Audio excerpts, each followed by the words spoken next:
All right, let's go over some of the practice questions for functions. So let's start out with question number 3, where we're asked to write a function called cumulative sum that takes an argument x, which is going to be a vector of numerical values, and this function is going to return another vector. And specifically what we want to have happen is that the ith element of the vector that it returns is the sum of the first, second, third, all the way up through the ith elements of the vector passed as the argument. So cumulative sum is basically the sum of all the elements up to that point in the vector. So like with all functions, we never want to start out with just writing out the entirety of the function all in one go. Here's the skeleton of the function, but we want to make sure to get the code that's going to go inside the body of the function, inside the curly brackets, working first. So we'll add some additional spaces here, and we'll just play around a bit until we're confident that we have the code that calculates a cumulative sum working.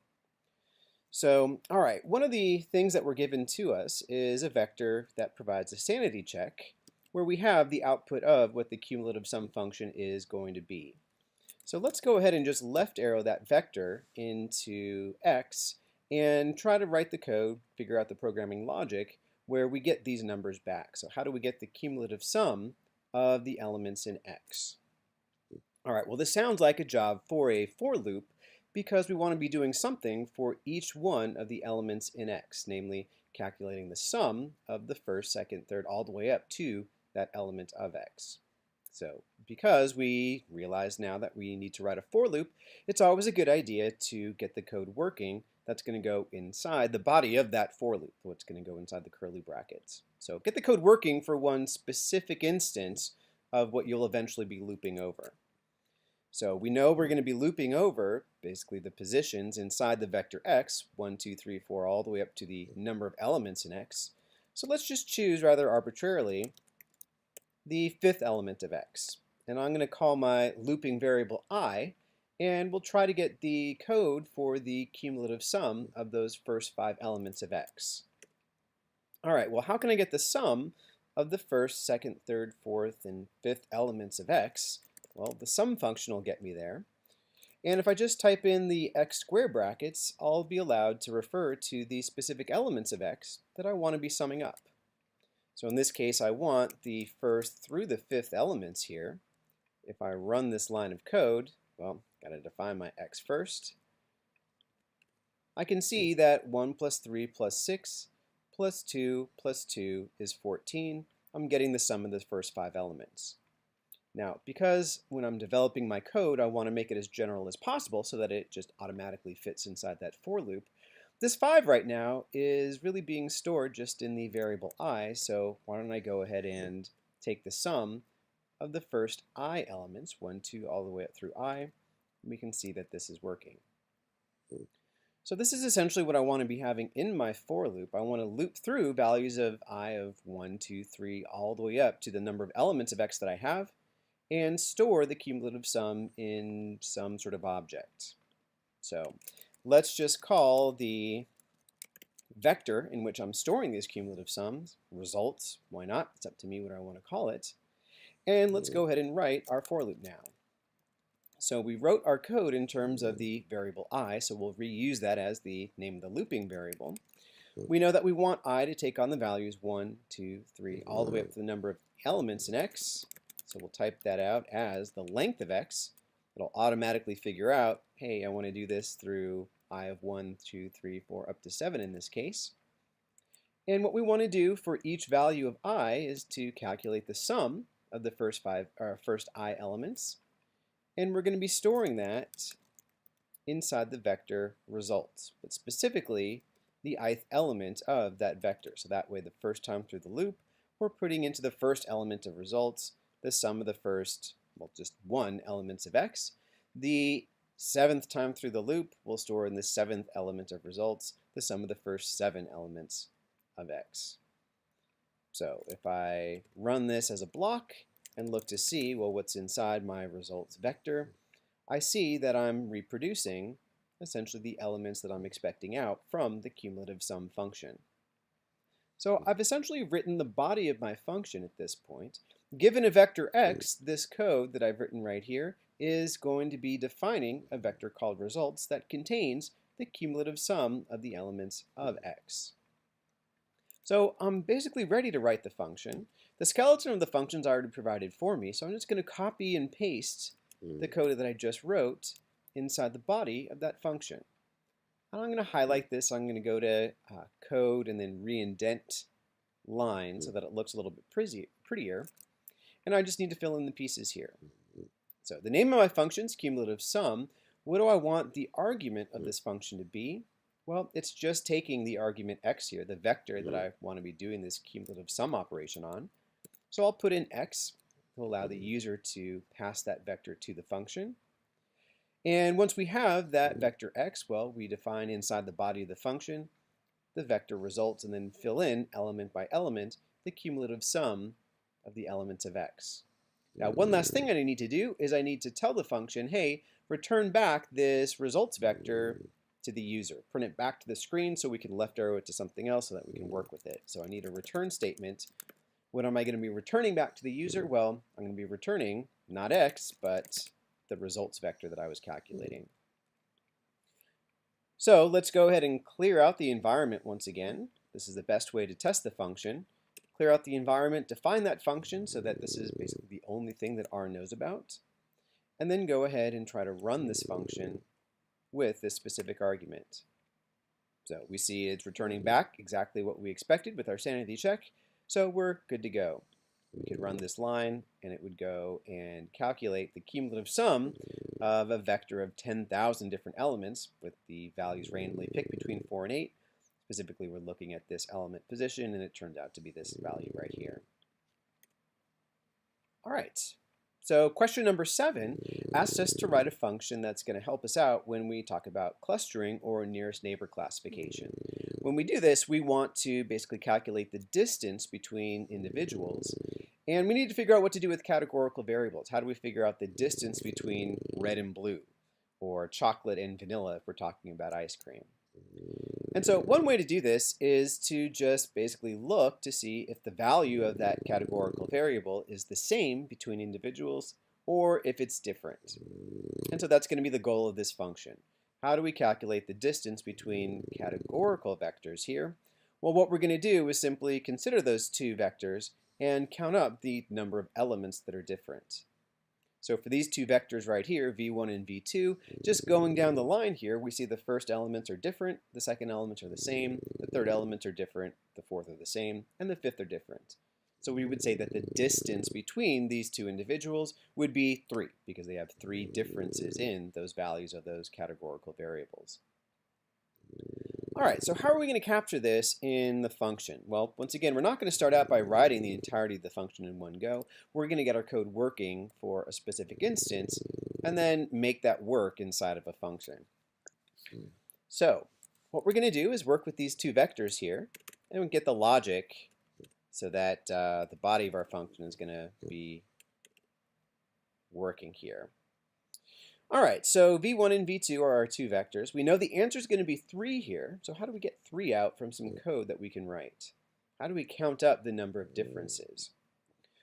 Well, one thing that I know is that if I write the logical statement, v1 double equals v2, that'll go through and element by element return a true or false depending on whether or not those elements are the same or if they're different. So if I run this, I get a false for the first element because these are not equal. I get a true for the second element because they are the same, etc., etc. So v1 double equals v2 returns those trues and falses. v1 not equal to v2 is going to return true when the elements are different and false when the elements are the same. So, all right, here's a way to count up the number of differences that I see. I can just look at the number of trues in this logical statement. And an easy way to do this, because R counts the value true as the number 1 and false as the number 0, I can actually just take the sum of the entries of this logical statement. I'll get back a 3. It's basically counting up the number of trues. If true is 1, false is 0, the sum of this vector will be equal to the number of differences. All right, so that's a nice short way for counting up the number of differences in the entries of two vectors here. That's going to be the body of my function. So, all right, we're pretty much ready to go and write the function. So I'm going to copy and paste just the body of that function that I just wrote that's working for this specific instance. And then I need to just fill in the pieces to make the function working. Now, in this case, I want this function to take two arguments, x and y here. So I'm going to go and put in x and y to where I define those arguments of the function. And so that means I'm going to change v1 and v2 to x and y as well. Now, I'm also told to have the very first lines of the function be as follows. Basically, run x left arrow as character x and y left arrow as character y, so that regardless of what type of vectors I'm passing to the function, I'm going to convert them just into character vectors. And that'll allow me to do this comparison easily. I don't have to worry about whether or not they're factors, whether or not numerics. I'm just going to convert them into character vectors and proceed as normal. I got my code working in terms of character vectors, so this way I can be assured that that's going to work here. All right, so given a vector x and y, convert them into text first, and then take the sum of x not equal to y. That'll count up the number of differences it sees on an element by element basis. And so I just need to ask R to return that value to the user. So we'll return whatever this evaluates to. And seems like we're good to go. Let's clear out the environment. So we start out with an empty slate, define our function, and now let's see if we actually get the expected result back. So we'll define v1 and v2. We'll run distance categorical on these, and indeed we get 3 back. So this should now work for any vectors that I pass to it. Here we're randomly picking letters A through Z, 10,000 of them with replacement, and we're just seeing how many happen to be different between two random instances of this process here. So it looks like most of them are different. Out of those 10,000 elements, 9,600 were different the first go around, 9,600 were still different the second go around as well. All right, moving on to number 10 here, we're asked to write a function called frac distinct. All right, so it's going to take a vector x here, and what is it going to do? What do we want it to do? We want it to return the fraction, a number between 0 and 1, so the proportion of elements of x that are distinct. So what does that mean? Well, if we were to run frac unique on this particular vector, we'd get out a value of 0.5. Why is that the case? Well, if we look to see at the number of distinct values here, well, 1, 2, 6, and 8, those are the 4 distinct values that it sees. Out of those 8 elements, that would be 4 out of 8, or 0.5. If we ran frac unique on this vector right here, well, there's only one unique element, 1 out of 5, so that should return 0.2. So basically what our function needs to do is count up the number of unique elements and just convert that into a fraction. The number of unique elements divided by the total number of elements is going to give us that value for frac unique. All right, so we want a function to do this. So the best practice is to get our function working by writing the code outside the function so that we can debug it. We can make sure that it's working. Once we've written that body of that function, we can put it into the function definition itself.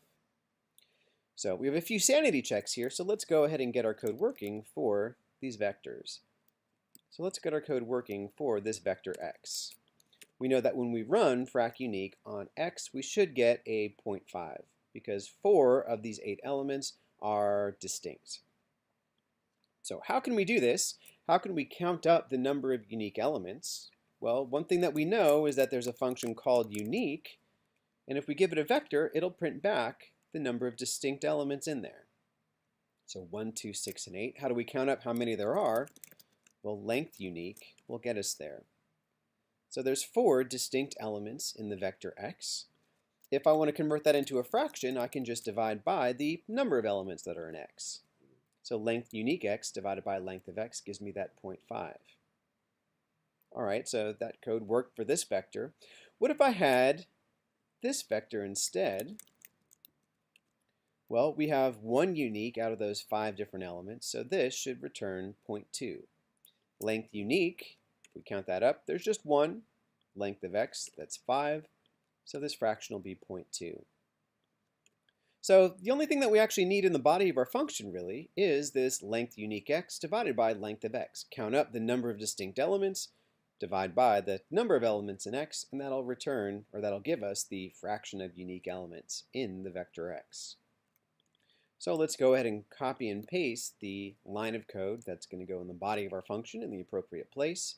And let's just define the arguments. We've already defined the name. We've left it to be a function. We just have to say, all right, what's this function going to use? And in this case, it's just going to take that argument x here, just a vector, where we're going to be calculating the fraction of distinct elements. All right, so notice a little bit of notation here, frac unique versus frac distinct. Let's fix that. Let's call it frac distinct here. So what do we want it to do? Well, given a vector x, count up the number of unique elements, divide by the total number of elements in there, and return that back to the user. So we can actually just put inside the return statement this calculation, and R is going to know what to do. So let's go ahead and clear out the environment. Let's define this function, and let's define x to be our test vector, and let's go ahead and, actually we don't even need to do that because we have the syntax down here. Let's define this function, and let's run frac unique on this vector. Well, I gotta make sure my notation is the same. I should have been consistent here. Let's run frac distinct on our vector. We get back 0.5. If we run frac distinct on this vector, we get 0.2 as expected. And if we go and load up the EX7 catalog data frame from reg class, if we apply this function to every column of this guy right here, it's going to go through and calculate the fraction of distinct elements for each one of these different columns. So that's one of the cool things about apply, is that we can write our own functions to apply to each column of a data frame. 2 means each column, 1 would have meant each row. And so we see that here are the numbers that pop out. Why is this number so small? Why is the number of, or the fraction of distinct elements in the by column so tiny? Well, we only have 2 different possible values here, either yes or no. We have 4,000 different observations, so there's only 2 unique values in this case out of those 4,000, and that's why this number comes out to be so small. All right, moving on to question 11, we're asked to write a function called less than that takes an argument x, once again a vector, numerical vector in this case, and returns a vector whose ith element is the number of elements in x that are less than or equal to the value that it finds in that position of the vector x. So what do I mean by that? Well, let's just go through an example. Let's use as our vector x these values right here. What do I want the 5th position of when I'm returning to be? Well, if I look at the 5th position in the vector x, I want to know the proportion of elements in x that are less than or equal to 2.3. So how could I figure that out? Well, I could say, well, length which x is less than or equal to x bracket 5. That's going to count up the number of elements in x that are less than or equal to whatever value happens to be in the 5th position. 4 in this case, if I divide that by the number of elements in x, that'll give me the proportion of elements that are less than or equal to the 5th element. In this case, I actually just want the number of elements in x here, so I don't even need to convert this into a proportion. I just simply want to know, okay, well, the 5th element of the vector that I'm going to be returning should be 4 here, because there are 4 elements in x that are less than or equal to the value that it finds in the 5th position. So how do I go about and write this function? Well, I want to make sure to get it working for a specific instance before writing the body of that function. And in fact, I've already kind of done this. So what I've done is I've defined a vector x, and I said, all right, so what's the element in the 5th position? 2.3 here. How many elements in x are less than or equal to the value inside that 5th position? Well, that's what that length which statement is providing to me. It's counting up the number of elements in x that are less than or equal to the value that it finds in the 5th position in x. That comes back with the number 4. And indeed, if I go through here, I can see that, all right, this 2.3, if I were to ask how many elements are less than or equal to 2.3, well, 1.6 is, that's 1. 2.3 is, it's less than or equal to it. 2.3 is again. and 0.1. So 4 of these elements are less than or equal to the value it finds in the fifth position, which is that 2.3. So, all right, I want to do this though for every element of the vector x. I got this working for the fifth element here. If I want to do this for every element in x here, well, that sounds like a job for a for loop. Let's loop through the first, the second, the third, the fourth, etc. elements of x, and essentially do this calculation.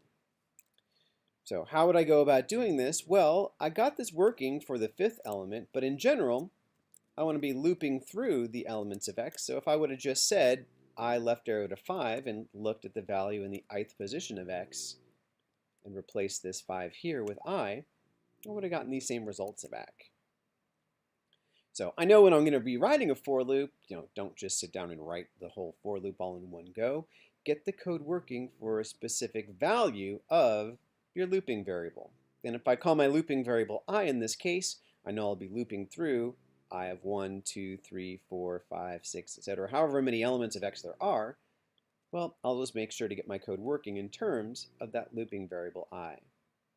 So we're counting up the number of elements less than or equal to x bracket I. And I know that I'm going to be storing that inside of a vector that eventually I'll be returning back to the user.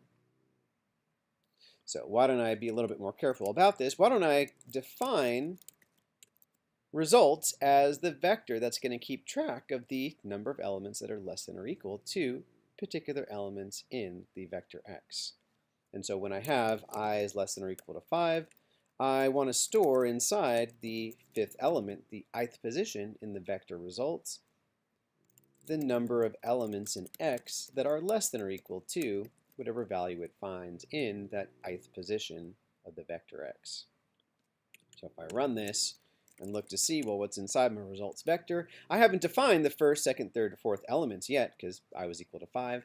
And I know that there are 4 elements that are less than or equal to the value that it finds in the fifth position of that vector x, that 2.3.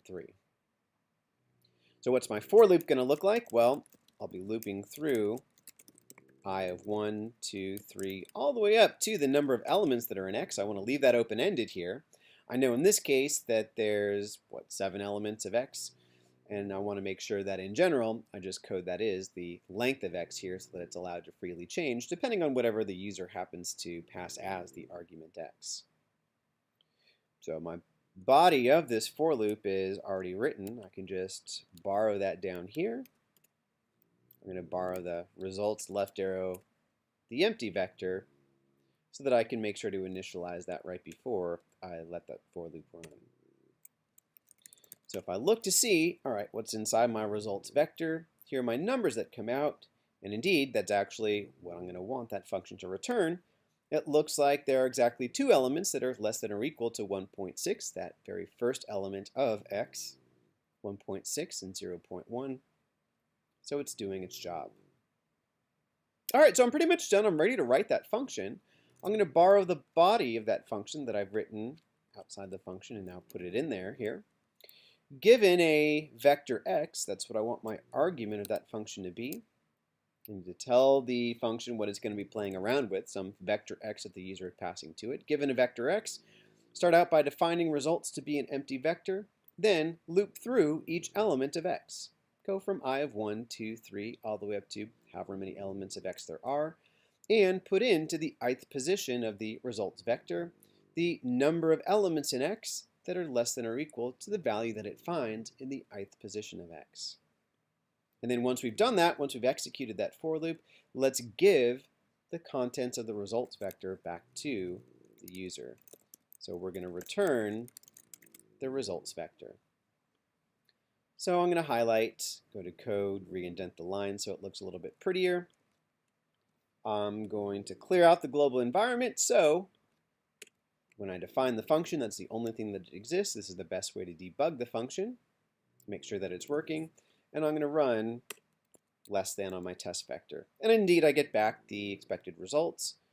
And I have a second sanity check here. If I run this line, I see that I'm getting the expected results back. So my function is good to go.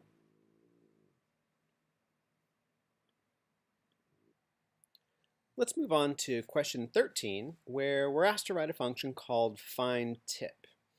Now, fine tip could be really quite useful because given your bill amount, the amount you're paying on tax, the percentage that you want to leave for your tip, and the value of pre-tax, it can help you out a lot if you need to figure out how much to leave for a tip based on your desired parameters. So this function, we want to take four arguments, basically these four quantities, and it's going to return back to us the tip amount that we should be leaving based on what we specified here. So, all right, the way that we're going to write this function is to do a little bit of math to figure out what the value of that tip should be based on the values of these parameters.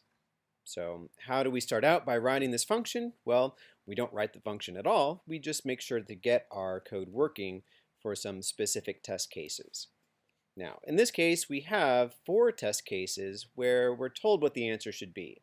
So if the bill amount is $20, the tax was 1.85, the tip percentage that we want to leave is 21%, and we want to be leaving that tip based on the pre-tax total, we should get 4.2 out. And actually the same thing if we run it this way, because the pre-tax argument is supposed to default to true. It's going to be an optional argument that the user doesn't have to specify for the function to run, but they can if they want. All right, so how do we get this working? Well, let's go ahead and get it working for a few test cases. So the best way to do this, I think, is to define specific values for the arguments of the function that we're going to be using. So let's define bill to be 20, tax to be 1.85, percent to be 0.21, and we'll define pre-tax to be equal to true. And we just got to figure out, all right, well, what should the tip that's left on the bill based on these parameters actually be? All right, so in this case, since we're going to be leaving that tip based on the pre-tax total, we know that the tip amount should just be percent times bill. So if I run, percent times bill, got to define those guys first, I should get a 4.2 out. So that's how I get the tip amount when pre-tax is true. If pre-tax was false, well, let's try to get code working based on that. So I'm going to put some reminders that was saying, okay, if pre-tax was true, then this is how we calculate the tip amount. So if pre-tax is false, we have some examples down here. Well, let's go ahead and define pre-tax to be false. And in fact, I'm switching it up a little bit now. The percent that we want to leave is going to be 0.2. How would we write the code that gets the tip amount on the overall total? Well, in this case, what we would do is we would take bill plus tax, basically the total amount that we see on the bill after the food amount, drink amount, and the tax has been added together, so 21.85 in this case. We would multiply this value by the percent. And we want to make sure to have defined as the percent, the 0.2, unlike the 0.21 from before, and that's where the 4.37 comes from. So, all right, my tip calculation needs to proceed in one of two ways, depending on whether or not pre-tax is true or if it's false. So that suggests to me that I need an if statement. Basically, if pre-tax is equal to true, all right, if pre-tax is equal to true, then my tip amount is going to be percent times bill. Otherwise, I'm going to have the tip amount be bill plus tax times the percentage that I want to leave. So, all right, I should be storing the results of these computations in something because I know eventually I'm going to return the tip amount back to the user. So why don't I go ahead and define tip to be these quantities depending on what the value of pre-tax is. So, all right, here's going to be basically the engine of my function. If pre-tax is equal to true, then I want the tip to be just the simple product of the desired percentage times the bill amount. If pre-tax is equal to false, well, instead I'm going to add up bill plus tax and use that as the basis for which I'll be calculating the tip amount. So bill plus tax times percent. All right, so this looks pretty good here. Let's run it through our test cases just to make sure that we're getting out the desired results. let's define these 4 parameters once again and run through this if statement. So we'll print out the value of tip, and it works out to be 4.2 in this case. All right, well now let's take pre-tax to be equal to false and update that value of percent. Let's run through this if statement, and we get 4.37 out.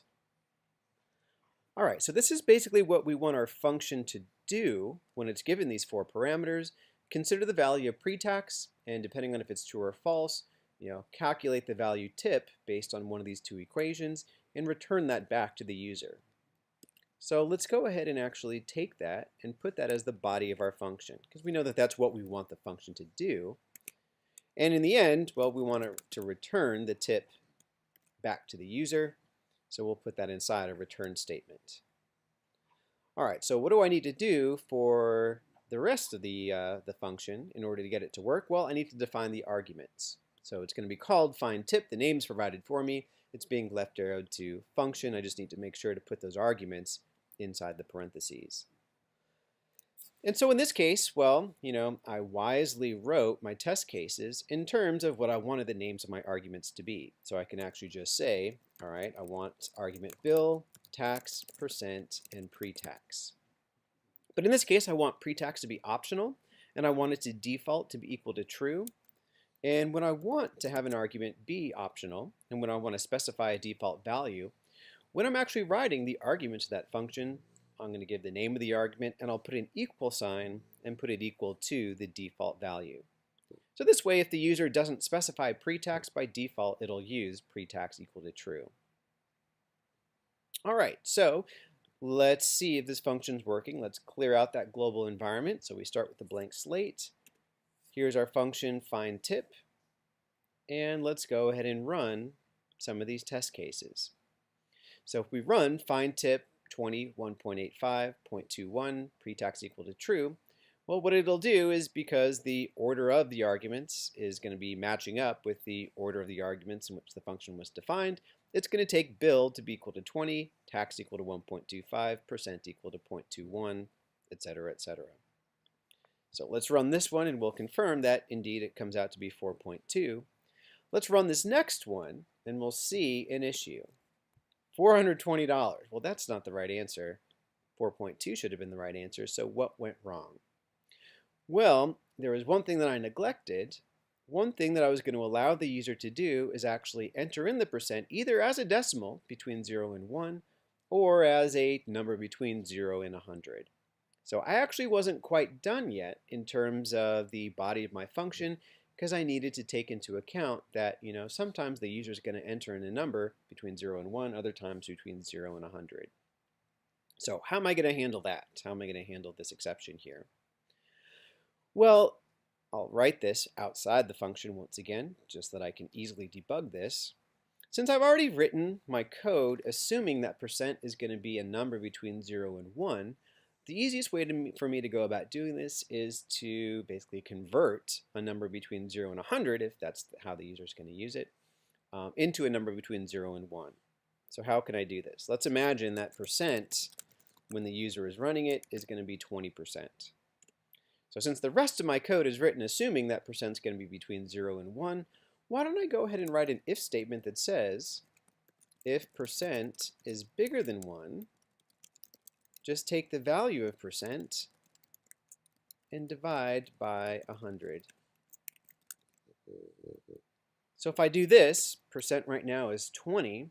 I want to convert that into basically a 0.2. Well, percent over 100 is 0.2. If I just overwrite the value of percent by that calculation, I see percent's updated to 0.2. And so this seems like a pretty reasonable thing to do. So if I define percent to be 20, if I run through this if statement, if it's bigger than 1, percent's going to become the original value divided by 100. And then I haven't defined the rest of these things, and then the rest of my code should work out just fine. Now, this will break, of course, if the user wants to enter in something like 110%, because then percent would be 1.1 written as a decimal, and we're going to miscalculate it. But we'll assume that's not going to be the case. So what we'll do is we'll add one additional line to the body of the function that basically says, all right, if this value of percent is bigger than 1, the implication is that the user is writing it as a percentage between, 0 and 100 here. We'll take that value percent divided by 100 to turn it into a decimal, and then the code that we had previously written is going to handle that case just fine. So let's clean out the environment once again, define our function, and let's run through these test cases once more. So this first case we already know is working. It returns 4.2. The second case, well, we've left off the pre-tax argument, but that's okay because by default it's going to assume that it's equal to true. We've written percent as a number between 0 and 100 here, but we've updated the function to take that into account. We'll still get a 4.2 out. And for these remainders, we get 4.37 out as expected. So pre-tax equals to false, percentage written between 0 and 100, so we're good to go. So we can run through the remainder of the test cases, and anything that we're going to throw at it now that are reasonable values for the bill, the percentage, and the tax amount are going to be calculated correctly. All right, question 18 asks us to write a function called robust standard deviation, robust SD. So one thing in analytics that we see time and time again is that the distributions of values that we want to study is super highly skewed. And it turns out that the standard calculation for the standard deviation of a set of values, it's really sensitive to the shape of the distribution that we're studying.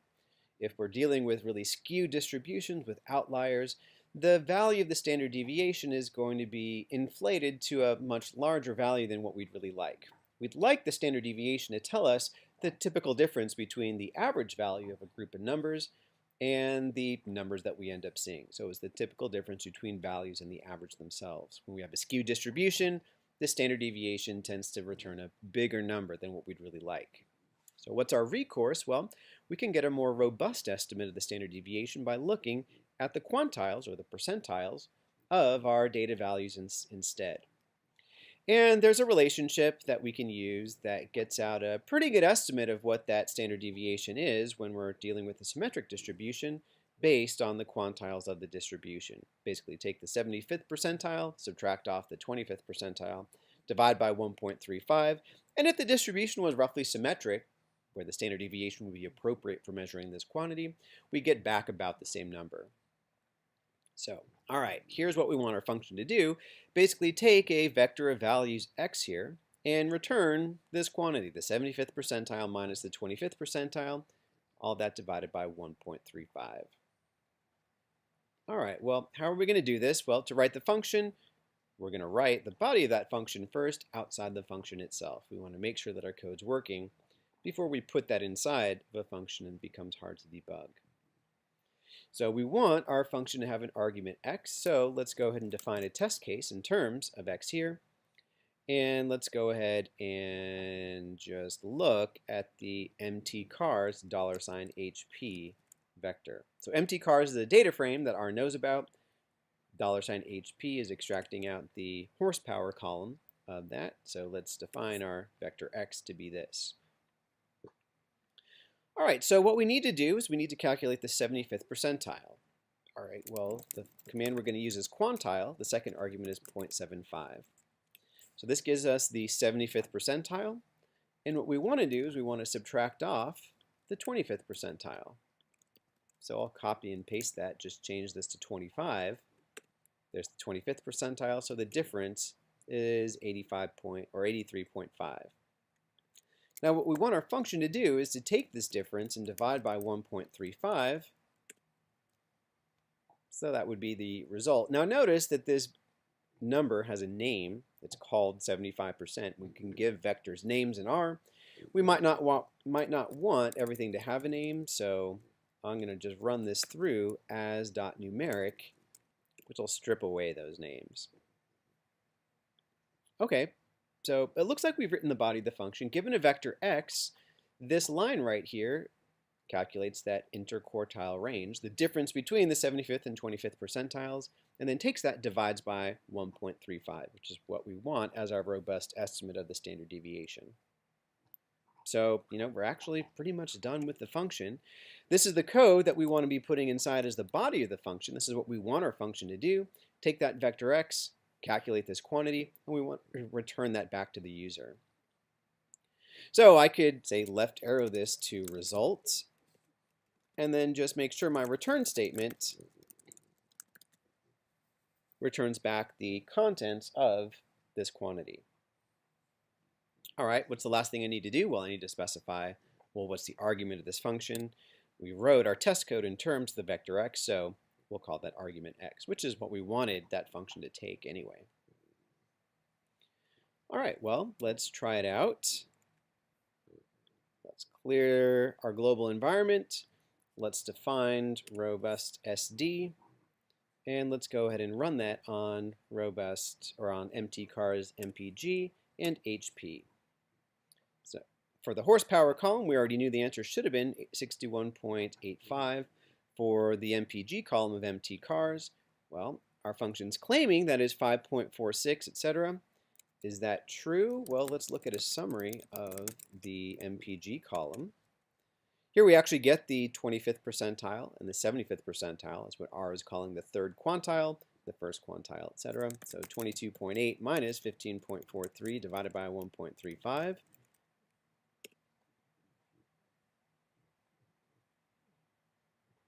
And, well, it's rounding a little bit, so let's be a little bit more careful here if we didn't quite get that to match up. Let's actually take that 75th percentile, subtract off the 25th percentile. That's this, 7.375 divided by 1.35. There's our 5.46, etc. So it looks like our function's good to go. And now we could actually really quickly apply this to every single column of the mtcars data frame. The mtcars data frame just has numerical values in it, so if I wanted to do something for each column, I can apply that with the second argument being 2, and it lets me know that, hey, here are robust estimates of the standard deviations. So each of these columns have typical values, average values. These numbers are measuring basically how far off the values that we observe are from the average. All right, question number 20 asks us to write a function called numDuplicates. And what do we want it to do? Well, it's going to take a vector x, which is going to be numerical or character, whatever we want it to be. And it's going to return a vector of equal length whose ith element is the number of other times the value in x bracket I appears in the vector x here. All right, so what does that mean? Well, let's imagine we're dealing with this vector, 0, 8, 12, 301, etc. NumDuplicates would go inside and measure, okay, well, how many other times do we see the number 0? Well, it's the only time we see 0, so it should return 0 in that place. So 0 would be the first element of what it's giving back. What about 8, the second element here? Well, we see 8 in 2 other instances. So the second element of what new NumDuplicate should return should be the number 2, because we see that second element in 2 other positions, etc., etc. This 12, well, that appears in 3 other positions, so we should get back a 3 as the third element of what new NumDuplicates is returning. Okay, so how are we going to write this function? Well, we're going to get our function working by actually writing the code outside the function first and verifying that it works for our test case. So in this case, we want NumDuplicates to take an argument called x, which is going to be the vector that we're working with, so we'll define a vector x to play around with. And so this is what we're looking at. And we want to verify that NumDuplicates, when run on this vector x, returns this vector of values. Now, I think I messed that part up. I wanted to return this, so let's borrow it down here. Okay, so we need to put on our thinking caps and figure out what's the logic in order to get this working. All right, so since we're going to be doing something for every element in our vector x, we know that this is going to be a job for a for loop. We're going to loop through each position in the vector x and do the same calculation. So let's just arbitrarily choose as the name of our looping variable I, and let's set it equal to 4. Let's get our code working for the fourth element in x, so 301. So in this case, I see 301 in exactly one other position, and so I want my calculation to return the number 1 here. How do I get the number 1 out here? All right, so how do I figure out the number of times that I see 301 in this vector besides appearing in the fourth position? All right, well, I know how to count up the number of elements in a vector that meet some condition. That's length which. I just need to specify, well, what condition am I looking at? Well, I'd like to know the number of elements in X that are equal to the value that I find in the ith position. So I is equal to 4, X bracket I is 301, length, which X double equals X bracket I, is going to return 2, because in total, I see two 301s in this vector. Now that's not quite what I want my function to return, because I want the number of appearances besides the element that I'm currently looking at. So I see for the fourth element the number 301. I want the number of other instances I see in that vector, the number 301. So actually I just need to subtract off 1 from here, and this will give me the number of other times it sees that element. All right, so that works for the fourth element. What about the third element here? Let's try it once again. When I is equal to 3, the third position of the vector x is 12. Well, if I go through, how many other times do I see 12? Well, I see it 1, 2, 3 other times. So does this code work? Well, if I count up the number of times I see the number 12, length which x equals to 12 here, that's what x bracket I is right now, I get the number 4 out, and if I just subtract 1 from it, I'll get back 3. So how many other times do I see the number 12? Well, I count up the total number of 12s and subtract off 1. So there we go. That's pretty much the body of my function. I just need to make sure to have a for loop that'll go through each element of x and do this computation. Then I can put that into the body.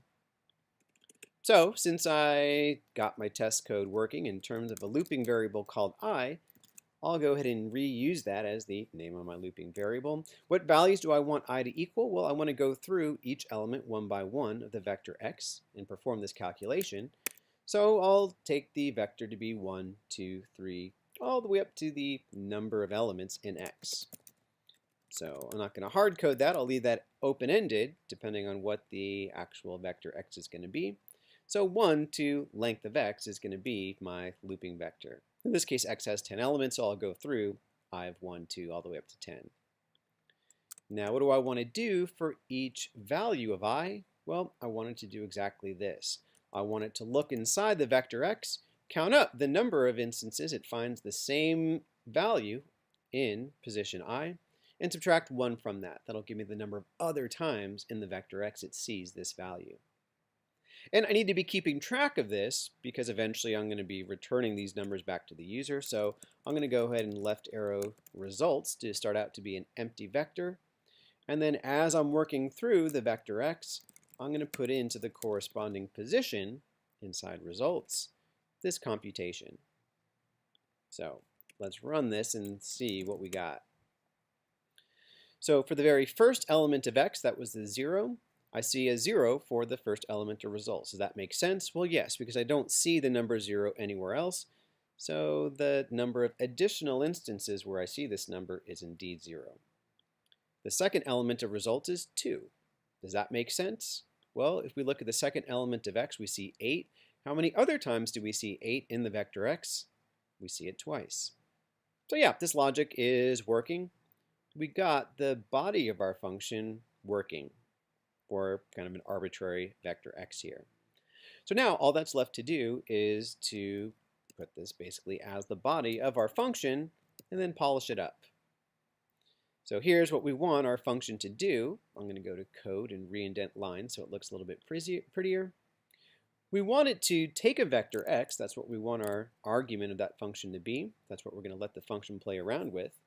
And what are we going to do with that vector x? Well, we initialize an empty vector called results, and then we use a for loop to go through one by one each element of x, count up the number of other instances it finds that element in the vector x, and store that into results. And we want to return that back to the user.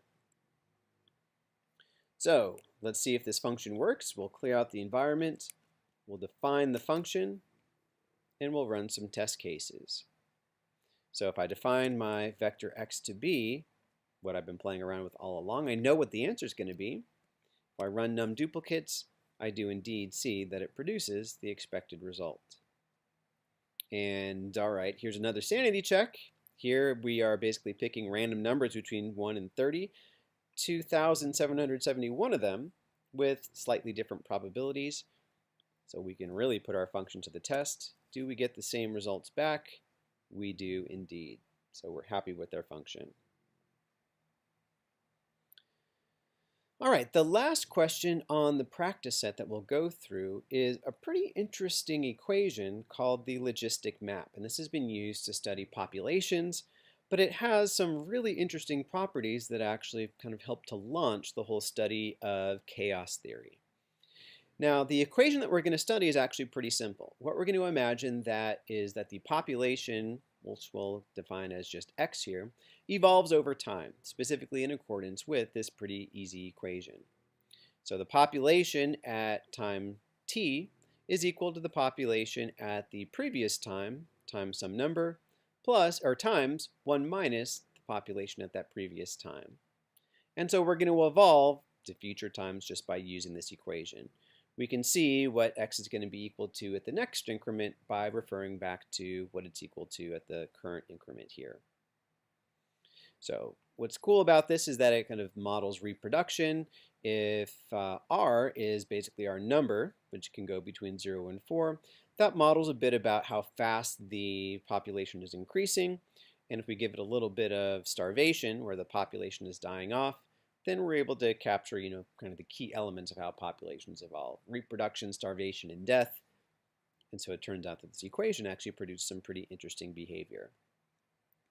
So what we're going to do is we're going to write a function called evolve that takes 3 arguments: x1, which is going to be the initial value of x, and then n, the number of time periods to record the value of x. We want basically our population to have a total of n different elements here for n different time steps. And r is going to be this value that's associated with this reproduction rate. And we'll look to see, well, what does this series look like for various values of r? All right, so how are we going to write this function? Well, we're going to write this function by actually writing the body first outside of the function itself. So we're given a sanity check here that says if the initial population is 0.2, n is equal to 6, and r is equal to 1.5, then our function should be returning out these 6 values.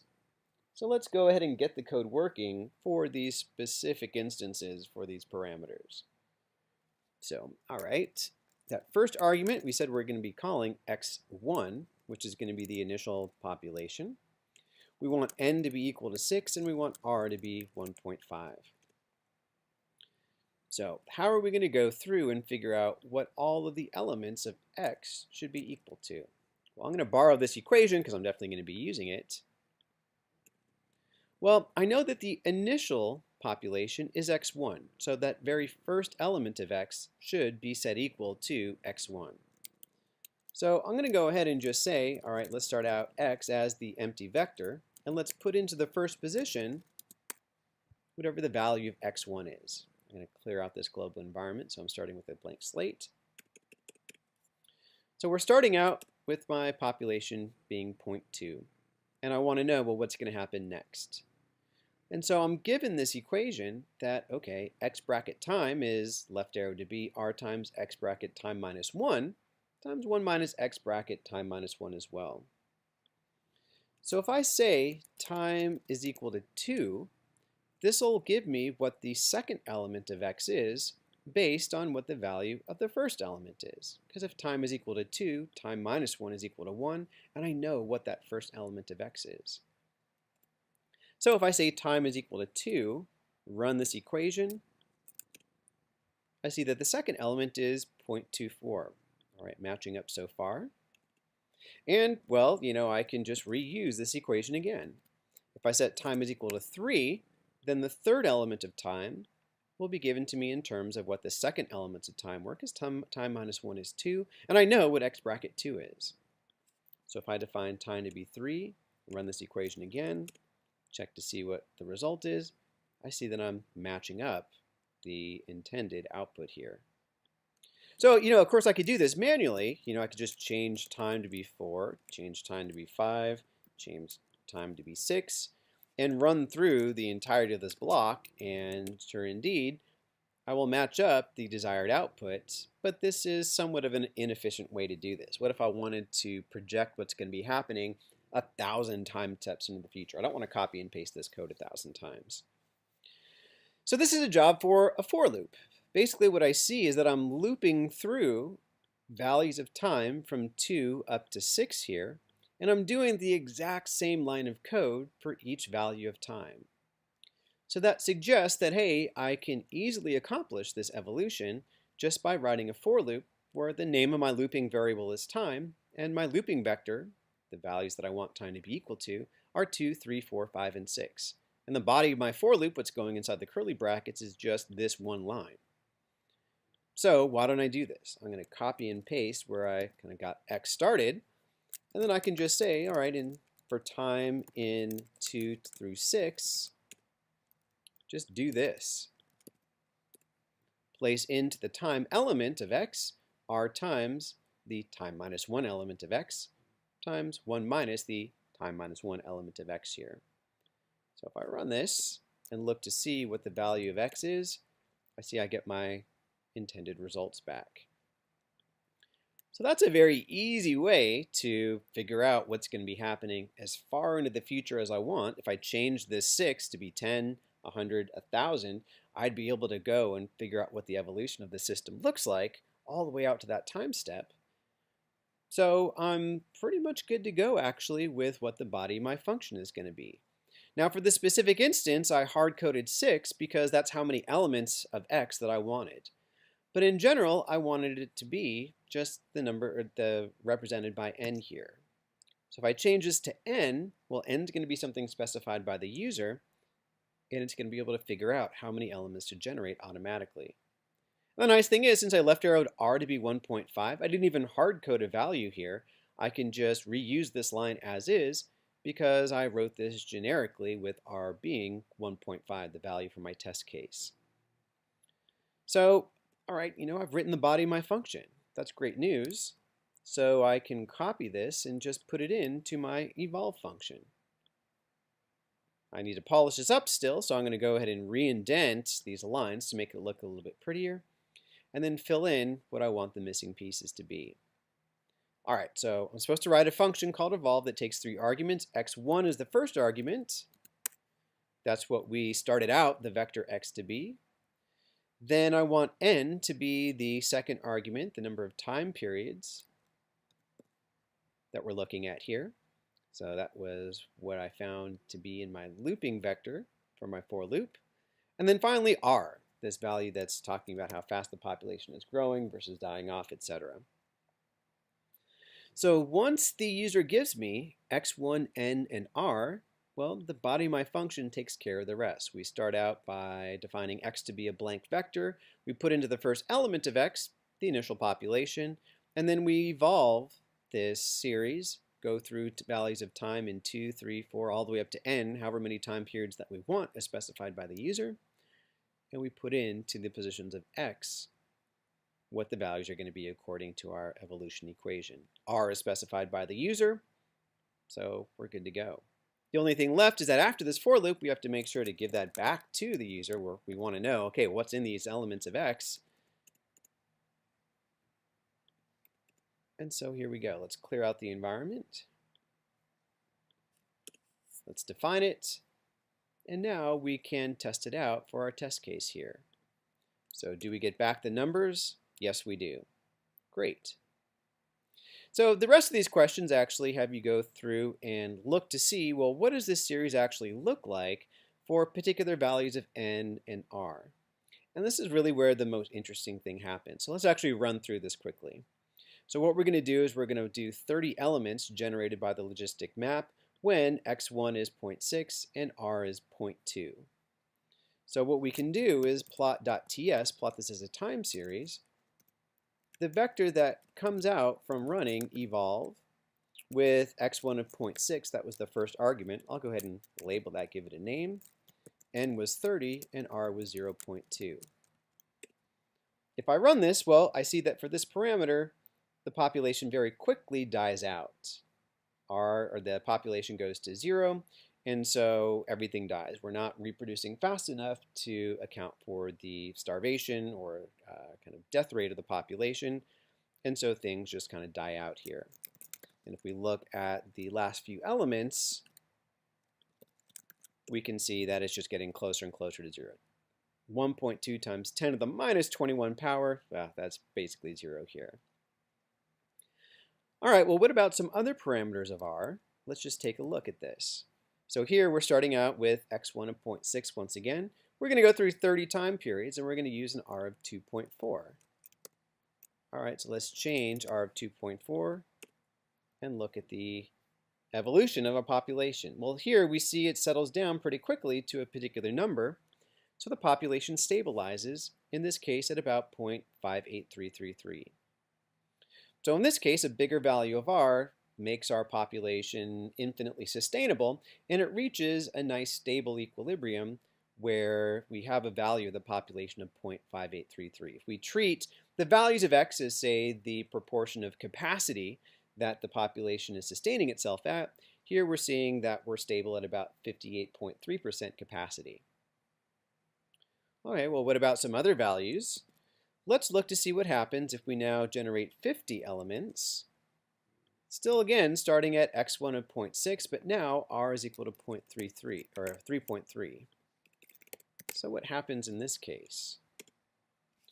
So here, what we see is kind of interesting. We're oscillating between two different values, basically about 80% capacity down to 50% capacity. If we go and look at those numbers here, it's just bouncing back between these two different values. So that's kind of interesting. Very, very different behavior if we up this value of R. And in fact, once we start getting into this very particular range of R values, we see what's known as very, very chaotic behavior. Basically, what the series looks like is extraordinarily sensitive to the initial conditions.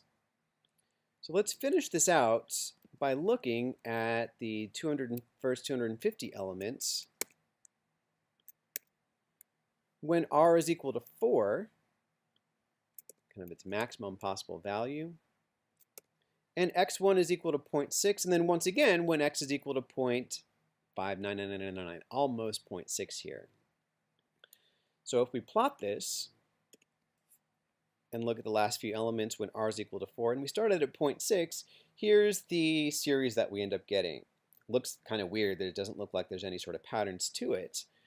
And what's pretty interesting is that, all right, if I just change up the initial population to be 0.5999999, basically 0.6, what we see is a very different looking series. So I run it again, well, it looks very, very different than what I had before. And in fact, the numbers that I'm getting out look very, very different than if I started out with 0.6. So, and this is what we mean by a chaotic series. Basically, the way the population is evolving is extraordinarily sensitive to the initial conditions. We actually don't see this sensitivity for these other choices of R here. If we go back and change our previous examples to instead starting with 0.6, starting with 0.59999, all right, here's what we had. If I run this again at 0.559 or 59999, we see we're getting these same values out. It's not very sensitive to the initial conditions. In fact, regardless of what the initial conditions were, I'd actually find that we end up basically in the same place. So even if I started this at 0.001, oh, well, I guess not. Slightly different, still oscillating behavior here. So I'll take that back. So maybe 0.59. Let's try this out. That's kind of the fun thing about writing this function. You get to explore all these aspects of it. So here, the difference between 0.6 and 0.59, no difference at all. We still end up in the same kind of bouncing back between those two values. And, same sort of thing up here. So if we look to see, well, what if R was 2.4? It's not very sensitive to these initial values. There's only a range of values at R that result in this chaotic behavior. So ending up with the same stable population, and this we'd end up dying out basically at the same rate as what we did before. 0.59, 0.6, makes no difference. It's not very sensitive to those initial conditions. So we die out here, we die out here. It's only these very large values of R that result in this extreme sensitivity to the initial conditions. So kind of an interesting thing. This is what launched chaos theory. Just, if you ever watch Jurassic Park, the original, they talk about this.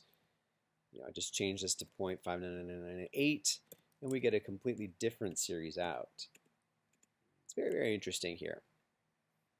All right, so that's our practice set.